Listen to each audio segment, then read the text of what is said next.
प्यारे बच्चों, आप सभी का हमारे चैनल पे बहुत बहुत स्वागत है। दोस्तों, इस वीडियो के माध्यम से बोर्ड टॉपर के द्वारा लिखी गई 3 बोर्ड कापियां लेकर के आ चुका हूं।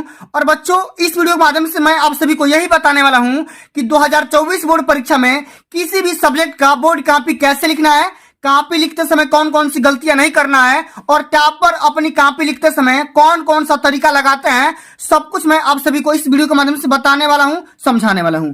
मिल गया बोर्ड टॉपर की कॉपी, और बिल्कुल इसी प्रकार से कॉपी लिखना, आपका भी फुल मार्क्स मिलेगा, एक भी नंबर नहीं कटेगा। और टॉपर कौन सा तरीका लगाते हैं, बोर्ड कॉपी कैसे भरते हैं, ओएमआर आंसर शीट कैसे भरते हैं, सब कुछ मैं आप सभी को डिटेल में डिस्कस करने वाला हूं। इसलिए आप सभी से हम्बल रिक्वेस्ट है कि पूरे वीडियो को शुरू से लेकर के अंत तक जरूर देख लेना।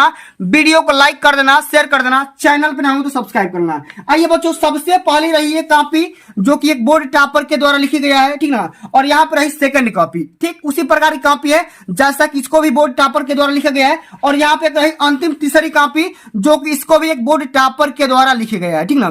तो बच्चों, आइए सबसे पहले हम ये समझ लेते हैं कि अब की बार 2024 बोर्ड परीक्षा में किस प्रकार से बोर्ड का ऊपर कवर आएगा, उसके बाद ओएमआर आंसर शीट कैसा आएगा, सब कुछ मैं आप सभी को डिटेल में बताऊंगा।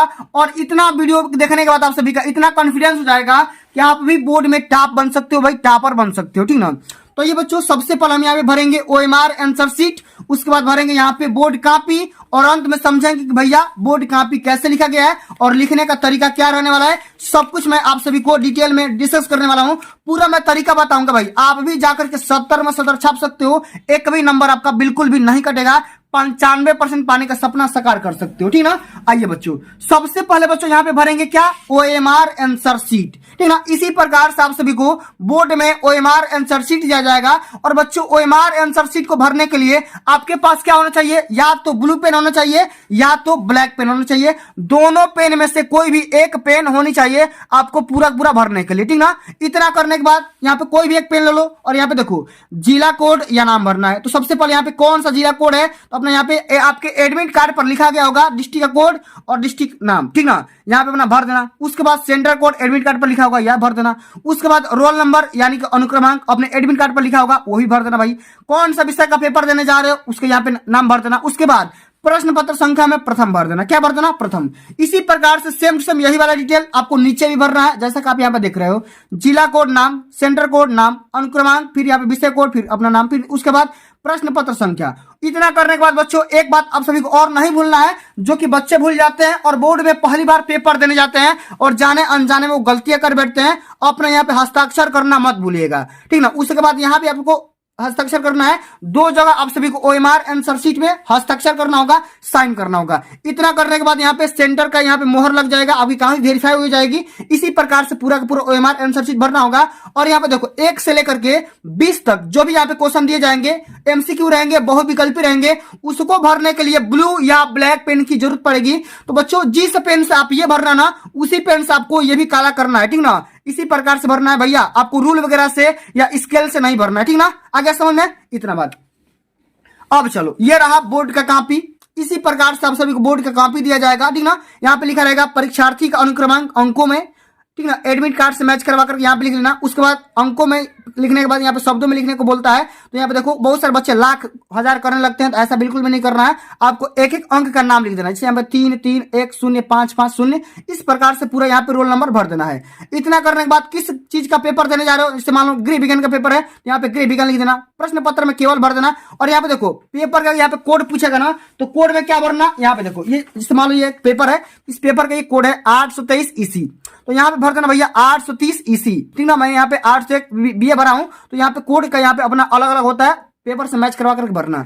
पेपर का यहाँ पे किस दिन को पढ़ा है उस दिन का नाम लिख देना, तिथि का नाम भर देना, किस पाली में पढ़ा है उस पाली का नाम लिख देना, और सेंटर का नाम लिखना, जिस सेंटर में आप पेपर देने जा रहे हो वहां पे उसका नाम भर देना। इतना करने के बाद आपको क्या करना है, कुछ भी नहीं करना है। अब आ जाओ भाई कॉपी हल करने। तो बच्चों, कॉपी हल करने का जो बेसिक तरीका होता है ना, बिल्कुल यही तरीका होता है, जैसे मैं यहाँ पे दिखा सकता हूँ। सबसे पहले बच्चे क्या करते हैं, यहाँ पे खंडवा लिख दो, उसके बाद अति लघुत्तरीय प्रश्न यहाँ पे कर दो। उसके बाद क्या करना है, कौन सा क्वेश्चन कर रहे हो उस क्वेश्चन के यहाँ पे ब्लैक पेन से बहुत बढ़िया से हेडिंग लगाना है। और बहुत सारे बच्चे क्या करते हैं भाई, एक ही पेन से हेडिंग लगाएंगे और एक ही पेन से आंसर लिखेंगे। तो बच्चों इस प्रकार से करोगे आपका नंबर नहीं मिलेगा, नंबर कट ही जाता है। अगर आपको कॉपी में अट्रैक्टिव लगेगा, अच्छी कॉपी रहेगी तो आपको पूरा नंबर दिया जाएगा, एक भी नंबर ना कटेगा।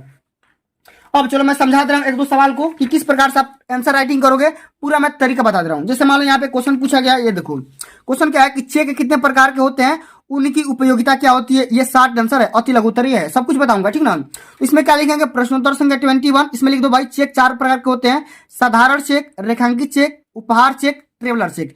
इतना करने के बाद अब देखो उपयोगिता भी पूछा है, तो यहाँ पे उपयोगिता हेडिंग लगा लो, यहाँ पे लिख दो कि चेक एक दस्तावेज होता है, एक डॉक्यूमेंट होता है जिसका उपयोग किसी व्यक्ति या संस्था को भुगतान करने के लिए किया जाता है और इसे बैंक के द्वारा जारी किया जाता है। कौन करता है जारी? बैंक करता है। इतना करने के बाद क्या करना, आराम से आगे बढ़ जाओ और अगला जो हमारा क्वेश्चन करेंगे प्रश्नोत्तर संख्या 22, इसी प्रकार से आपको करते जाना है। और एक बात और कि आपको कहीं भी काटा पीटी नहीं करना है, काटा पीटी करोगे तो नंबर कटेगा, काटा पीटी करोगे तो नंबर कटेगा, और जितना पूछा जाए ना उतना ही क्वेश्चन का जवाब दो, ठीक ना।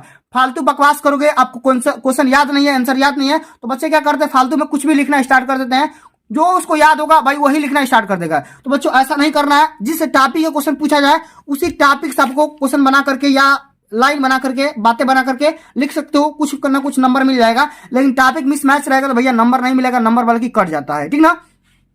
अब चलो इसी प्रकार से आपको कहीं भी काटा पीटी नहीं करना है, इसी प्रकार से आप सभी को कॉपी लिखना है। जैसे मैं यहाँ पे दिखा दे रहा हूँ आपको पूरा कॉपी, इसी प्रकार से देख सकते हो, माने आप इस कॉपी में नोट कर सकते हो भाई, कहीं भी काटा पीटी वगैरह कहीं भी ओवर राइटिंग नहीं किया गया है, जैसे कि आप इस कॉपी में नोट कर सकते हो कहीं भी। और देखो न्यूमेरिकल अगर पूछा जाए ना तो एकदम बेहतरीन ढंग से न्यूमेरिकल करना है, चूंकि का और इसलिए इस्तेमाल कहां पे करना है, किस तरीके से करना है, सब कुछ आप सभी को पूरा बेहतरीन ढंग से करना होगा, तब तो जाकर के पूरा नंबर मिलता है, ठीक ना। चलिए आगे भी देख लो, ये तो रही भाई पहली कॉपी। इस पूरी पहली कॉपी को पूरा ध्यान से देख लो, इस कॉपी में क्या क्या खासियत है, क्या खासियत नहीं है, ठीक ना। और जो क्वेश्चन आए ना उसको पूरा बढ़िया से करो, बेहतरीन ढंग से करो। जो क्वेश्चन नहीं है उस पर समय आपको नष्ट नहीं करना है, उसको आगे बढ़ जाना। ये तो रही भाई पहली कॉपी, ठीक ना। अब देखो इसी प्रकार से ये देखो अगली कॉपी है, इसी प्रकार से ये क्या है अगली कॉपी, खंड ब अति लघु उत्तरीय प्रश्न है, ठीक ना। और यहाँ पे देखो प्रश्नोत्तर संख्या 21, सभी को पता होगा 21 से स्टार्ट होने वाला है। इसमें देखो बजट के लाभ पूछा गया, तो बजट के लाभ बता दो भाई, बढ़िया तरीके से लिख दो यहाँ पे बजट के लाभ। इसमें देखो परिवार की प्राथमिक आवश्यकताएं कौन कौन सी है, तो इसके बारे में यहाँ पे पूछा गया है, आराम से यहाँ पे लिखा गया है, बताया गया, समझाया गया है, ठीक ना। इतना करने के बाद यहाँ पे देखो, अब देखो आगे हम बात करेंगे ये वाला, ठीक ना, ये वाला देखो, ठीक है। इसमें देखो बैंक के 2 प्रकार के नाम लिखना है, कौन कौन से बैंक में घाटे हो सकते हैं उसके बारे में यहाँ पे बताया गया, बहुत बढ़िया से समझाया गया है, ठीक ना। माने आप इस कॉपी में बच्चों नोटिस कर सकते हो कि कहीं भी ओवर राइटिंग वगैरह नहीं किया गया है, और बहुत ही सुनहरे अक्षरों में, सुंदर अक्षरों में ब्लू और ब्लैक पेन का कॉम्बिनेशन लगा करके लिखा गया है पूरा कॉपी, ठीक ना। तो बच्चा इसी प्रकार से आप सभी को कॉपी लिखना है पूरा बेहतरीन ढंग से। बहुत सारे बच्चे क्या करते हैं काफी परेशान हो जाते हैं और जाने अनजाने में गलतियां कर बैठते हैं, ओवर राइटिंग करना स्टार्ट कर जाते हैं, ठीक ना। तो ये तो रही भाई दूसरी कॉपी। चलो भाई मैं तीसरी कॉपी भी दिखाता हूँ, देखो ये दूसरी कॉपी है और ये तीसरी कॉपी, खंड व अति लघु उत्तरीय प्रश्न, ये प्रश्नोत्तर संख्या 21 पारिवारिक बजट वाला है, दूसरी कॉपी है, ठीक ना।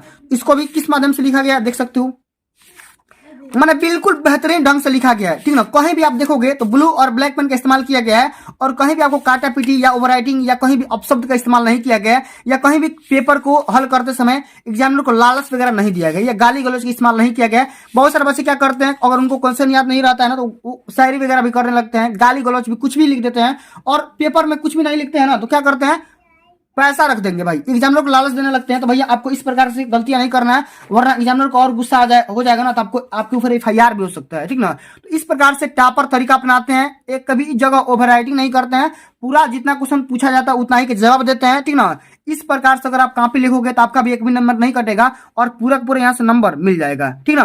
तो बच्चों आज के लिए बस इतना ही। अगर ये वीडियो आप सभी को अच्छी लगी होगी, हेल्पफुल लगी होगी, तो वीडियो को लाइक कर देना, शेयर कर देना, चैनल पर ना हो तो सब्सक्राइब कर देना। जल्द मिलते हैं अगली वीडियो में, तब तक के लिए जय हिंद, जय भारत, वंदे मातरम।